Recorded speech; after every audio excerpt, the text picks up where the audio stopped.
formiddag, her er vi klar med fredagens nyheder. Velkommen.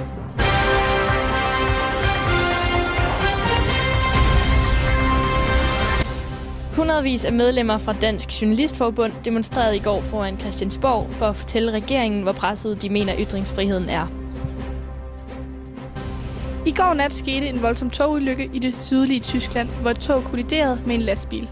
Foreløbig har 2 personer mistet livet, og 4 passagerer er kvæstet. Hvis du vil høre mere om ulykken, kan du gå ind på vores hjemmeside msnews.com. Denne video er blevet set af 1,3 millioner mennesker allerede. Egentlig ville Sara Louise fra Herning bare fortælle sin familie, hvordan det er at leve med diagnosen borderline, men efter at have lagt videoen på YouTube, blev videoen hurtigt set af 1,3 millioner mennesker.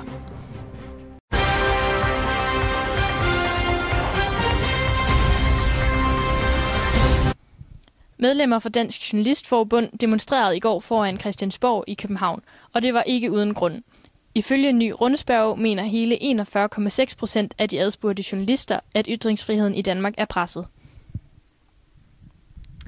I den anledning besluttede vi os for at tage en tur til Holstebro, hvor vi skulle snakke med journalist fra TV MidtVest, Marie Frank Mitchell.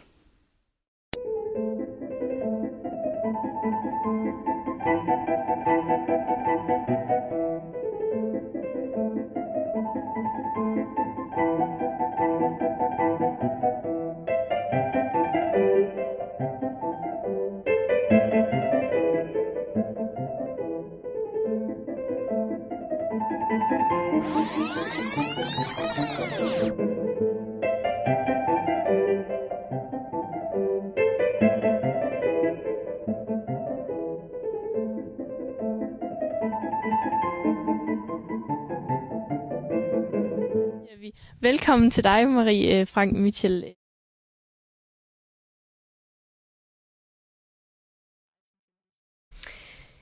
Jamen, jeg tror, det har ændret mig som journalist på den måde, at jeg måske tænker en lille smule mere over, hvorfor vi gør, som vi gør.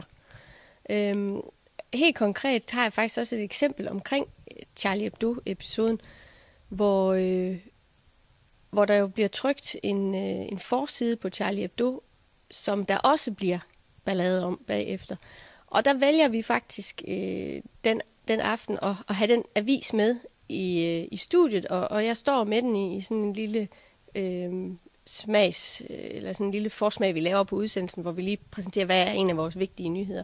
Og der var der også nogen, der bagefter spurgte mig, hvorfor stod du med den avis? Altså, hvordan turde du stå med den avis? Og hvorfor overhovedet bevæge sig ud af den vej? Og jeg har egentlig aldrig følt mig selv truet som sådan. Altså, jeg har aldrig været bange for at lave nogle af de ting, jeg har lavet. Men jeg tror, det er meget vigtigt, at vi husker at tænke over, hvorfor vi gør, som vi gør. Og den aften, der gjorde vi det jo, fordi jamen, vi følte jo, altså det var fordi, den udkom over i en kiosk i Viborg, og der havde vi så været hen og købe den, og vi kunne gå ud og købe den. Det var egentlig mest for at vise vi har også været ude og købe den. Altså, så det var egentlig ikke gjort med sådan et, for at støtte nogen bestemt, eller for at gå imod nogen bestemte. Og der tænkte jeg da egentlig over bagefter, om ja, det kunne da godt være, at vi skulle have tænkt over det 2 gange. Ikke at jeg fortrød, at jeg havde gjort det, men vi havde måske ikke helt fået snakket igennem. Hvad med dem, der ikke synes det var en super god idé? Tak, fordi vi måtte snakke med dig. Ja, velbekomme. Okay. Tak fordi I kiggede med på gensyn kl. 19.30.